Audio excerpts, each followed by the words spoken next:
So today was awesome. I'm getting hungrier and hungrier for regionals just to really get my own numbers up, man. I just want to get my numbers way, way up, so I'm happy with them come the end of August.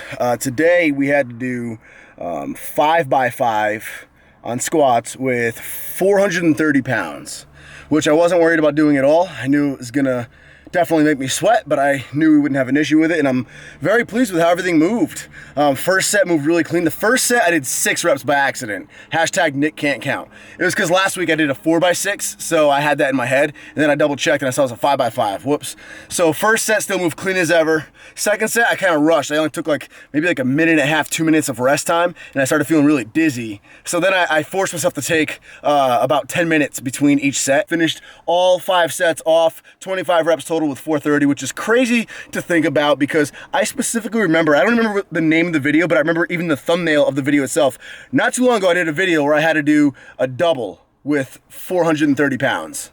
And it was like a big deal. It was like an all-out 2-rep max. It was crazy. And now I'm just doing regular work in sets of 5 with that. Moved on to benching. Had to use this power rack because it was National Bench Day in the gym today, apparently, and everything was taken. So I use this rack, and I've never used it before. The pegs go out a lot further than what I'm used to. So when I was warming up, and even during my first working set of 295, I actually hit the pegs a couple of times, which sucks. So I had to set up a little bit further down the bench because of that. I didn't have a training partner to lift me off this time, so I had to really kind of do a full-on pullover just to get the weight over my chest, which definitely was a little draining. Fortunately, it wasn't a heavy weight though. We used 295 pounds, working sets of 5 reps with a solid pause between each rep, and it felt really, really good. I mean, really easy. I was actually surprised Brett didn't give me more to do because the benching just felt great today. So day 1 down, feeling excellent. Weight starting to get a little bit more exciting.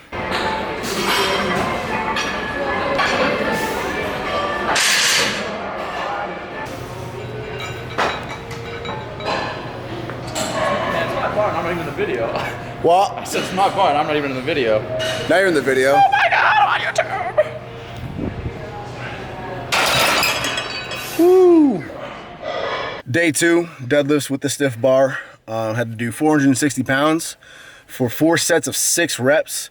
And I was so focused on my technique and my form that I actually forgot to put on my belt. So I did my first set beltless and didn't even realize that I did beltless. And then after I was done with it, I was like, wow, that felt really good. My back stayed nice and straight. My glutes felt like they were activating nicely. I mean, everything just felt nice and smooth. And then I was getting ready for my second set, and I was like, where'd I put my belt? And then I found it in my bag, buried in my bag. I was like, wait a minute, it doesn't even look like I ever took it out of my bag. I still didn't even realize I had done it beltless. I had to go and play back the clip of me deadlifting to find out that I actually did the first set beltless. So I figured since I started the beltless, I just ended beltless. So I did all 4 sets of 6 beltless. Felt really good. It's not really a huge feat. I've done working sets with 500 pounds for triples, and I think even sets of 5 before beltless, but that was on a deadlift bar. Stiff bars feel a little bit more unforgiving, so definitely felt good to do all that volume beltless.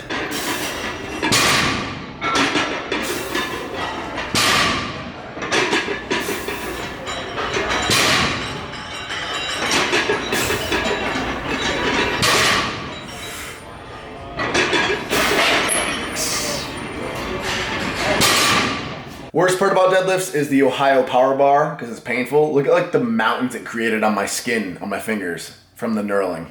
So we're gonna wrap this video up with 2 things. The first, a Q&A. I'm going to answer all of your questions that you left for me on Twitter at NickWrightNWB. Thanks for tweeting me. The second is going to be a project that I shot, edited, and filmed for BPI, my sponsors, but I'm actually gonna include it here on my channel because I feel like it'll be helpful to a lot of different people. The theme is how to go grocery shopping, shop for your food and your supplements, all for under $100 locally at Walmart because everyone has a Walmart near them. I'm sponsored by BPI, which means I get free supplements from them. Yet I still went out and spent money on pre-workouts and amino acids on top of all my groceries just to show you guys how I do it. Hopefully it'll help a lot of you, so enjoy. All right, Q&A on Twitter, like I said, at NickWrightNWB. Thanks for tweeting, starting from the top. When are you wifing Ariana? I can see that happening within the next year or 2. Her and I have discussed it a lot. We're both very confident on where we are. We both agree on a lot of things on this subject.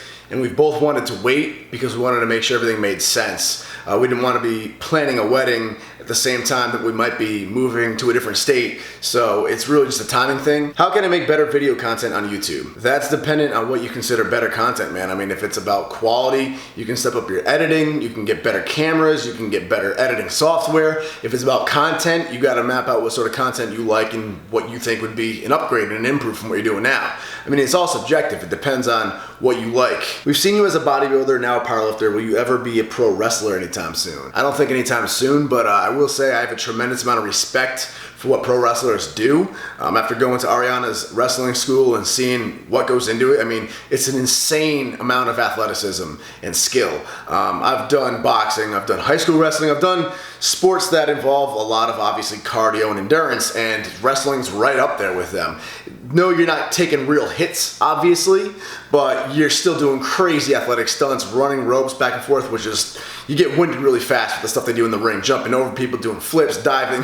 You got to do this crazy stuff that could break your body in 10 different ways if you do it wrong, and you got to do it while you're getting winded. And on top of that, while you're getting winded and doing this scary stuff, you have to be able to actually act, and that's the big thing. I mean, public speaking is one thing, but then to actually get into a character and sell it, that's acting, that's a skill. And to be able to do that skill while you're winded and doing these stunts, I mean, there's a lot that goes into it. So it's something I would definitely love to try in the future. I mean, it's intriguing, and I've been a fan of wrestling forever. I have a tremendous amount of respect for it, but it's not something I can see myself doing in the near future. I'm very focused on powerlifting right now. Looking to buy some investment property in RI. Suggestion on locations. Also, would you say housing college students is a good money maker? I wouldn't even recommend buying in Rhode Island, man. This is probably the one and only investment property I'll have here in this state. Any other property that I buy from here on out, I'm planning on doing it out of the state. Florida is where I have my eyes on right now. Texas is really good. Like Christian Guzman bought that house that was like 500 something thousand. He said it in a video, and that house would have been like 2 million up here. Like, Texas has incredible prices. Up here, you're paying an insane amount for a low quality. It's not as high as like LA or New York or Washington DC, obviously, but it's still really high compared to a lot of other states, compared to like Virginia, compared to any other southern state pretty much. And the quality is terrible. I mean, like, just the houses are so old up here in New England. So it's like you're getting really disheveled houses. A lot of times it's in crappy locations. I mean, just to get like a basic, nice, smaller, but just like a nice suburban house, you're paying easily like $350,000 for it, and it's a house that should not cost that much. Like, it's a house that would be like 50 grand down in Florida, or at most like 120K in like a lot of other states. So it's not really worth it up here. Also, Rhode Island is incredibly corrupt economically. We were right behind Michigan at one point during when everything was really bad with unemployment. Just the politicians up here are really corrupt. The taxation, especially for being a homeowner, is just insane. So I don't recommend it. As far as housing college students, in theory, yes, it's good money because, especially if you go down to like the Narragansett area, you're gonna get a lot of people that want to rent out. I mean, there's tons of college kids looking for that. But the thing is, it's a huge liability. I mean, everyone in the Narragansett area, which is like the college area near the beach, that's near like URI and stuff, it's party central. It's house parties left and right. So your property is going to get destroyed. It's just, I wouldn't recommend it. College kids are unreliable, irresponsible. It's a huge liability. My girlfriend broke up with me recently, and we work at the same hotel. I still very much love her, but it's hard seeing her still. Any advice? If you guys are able to talk and be in communication, I mean, that's good. I would try talking just casually. That might help ease the pain a little bit, as opposed to like that feeling where you have to silent treatment each other. That always makes things harder. But honestly, there's not much I can recommend there. I mean, maybe get a different job. Breakup stuff, the pain you go through in a breakup is all up here. Really, at the end of the day, it's about you getting over it. So even getting out of that job, you're still gonna have the pain to deal with of not having her, but it might be a first step to helping your situation. Do you prefer a flared elbow position or a tucked elbow position when benching? I prefer, you should always do a tucked elbow position to some extent. You should never have your elbows flared all the way out, creating like a T shape with your body, because that causes impingement of the shoulders, for one, so it can be really damaging to your shoulders, and two, it's actually less optimal for pressing. If you tuck your elbows and you're doing a max bench and you get to your sticking point, you can rotate your elbows out to lock it the rest of the way out. But if your elbows are already flared out and you get to a sticking point, you're stuck. How extreme you want to tuck those, up to you. Like, some people tuck it way into their ribs. I like mine more flared, compared to a lot of powerlifters, but obviously still keep it tucked enough to where it's optimal for benching and it's safer on my shoulders. Any plans on reconnecting with Bob Arcand or Nick Pinheiro? Your leg day video with them after getting burned out at the beach is one of my favorites. I forgot all about that video, man. What an epic video. That brings back the feels. Nick Pinheiro, I love Nick. I love Bob too. I'm on great terms with both of them, but Nick is one of those friends where it's like, we all have that one friend who's impossible to make plans with. You always talk about hanging out. We gotta hang out. Yeah, we do, but it just never happens. You try to make plans with them and it always falls through. He's one of those friends. Bob has just been super busy doing tax accountant stuff and then video gaming. I don't think he even goes to the gym anymore. Any interest in hopping in, not on gear, for some fun after your next meet? For people that don't understand, he's referring to powerlifting gear like equipment, like bench shirts, deadlift suits, squat suits. To answer your question, no, I don't have any interest in that. I'm not knocking gear lifting at all. I have a lot of friends that do gear lifting, and I respect the amount of skill that goes into it. I totally understand. You could put me in a bench shirt and I would not be able to lift the same amount of weight somebody who's been doing equip benching could do. Just because I don't know the technique, I don't have the skill set down of finding the groove. I know there's a lot of technique that goes into lifting equipped, and I know there's a lot of detail that goes into like your body weight has to be right on point, and I respect that. But for me personally, just interest-wise, if I can't lift it raw, I don't really care about it. Like, I don't personally care about what I can bench with the slingshot on because I couldn't bench it without the slingshot. It's the slingshot helping me out. Again, I know equipped requires a lot of skill and technique. You can't just throw on a shirt and bench a world record. But still, like for me, if I can't do it myself with my own body, then I don't really have an interest in doing it. You trying to hit my grad party in RI? Congrats on graduating, Michael. Appreciate the offer, man. Do you care what people think about you? No, not anymore. I used to. If I cared what people thought, I probably would have put a bullet in my head by now with my comment section. All right, guys, that is everything. Thank you so much for tweeting me and asking your questions. And again, I hope you enjoyed this last clip. Again, it's a project I made for BPI, so it was made to be shared on pages full of people that maybe didn't know who I was. That's why it may seem a little like introduction-y and kind of like proper, but I think you guys will enjoy it. Thanks for watching. Give this video a thumbs up, please. Being a competitive powerlifter or training for strength in any fashion requires that you eat a lot of quality foods. You need the calories not only for muscle growth and strength increase, but for actual energy day-to-day in the gym. Shopping for food can become expensive because you need to eat a lot of it. So what I'm gonna do is show you guys how I shop, buying only the essentials, the bare minimums, right here at Walmart, where you can not only get all the groceries you need to last you for not only a week, but up to a month, but also get your supplementation, pre-workouts, amino acids, all of this for under $100. So this is how I do it. Last pack of chicken. Chicken obviously is the staple of my diet. This is about 7 pounds right here, so this will last easily a week, $13 and change.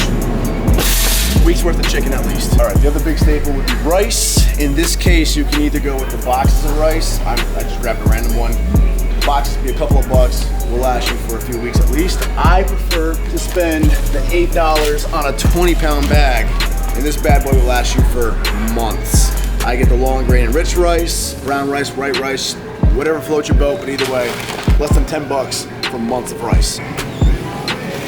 For greens, big old bag right here. Right around 5 bucks for this big bag. This will last easily a few weeks. Get the fiber in there, 5 bucks for a few weeks.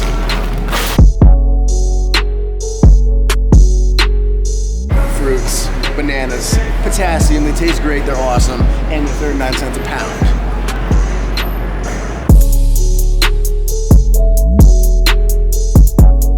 Last but not least, supplementation. Like I said, BPI sells best amino acids for $16 and change at any Walmart. That's 16 bucks for a month's worth of amino acids. I typically have these at nighttime before bed. They're great for muscle recovery and they taste amazing. You can also get 1MR Vortex, which is a pre-workout, gives you energy, drive, focus. Use it before your workout. You can use it as your morning coffee, whatever your preference is. This is 40 servings in the tub, $15.92. So over a month's worth for 15 bucks. So about $30 gets you a month's worth of supplementation, pre-workout, amino acids on top of your groceries, all for under $100 at every and any Walmart location near you. So just to recap, we have a week's worth of protein, chicken, week's worth of fruit, bananas, month's worth of rice, month's worth of greens, and a month's worth of supplementation, pre-workout, and amino acids, all for $63 right here at Walmart.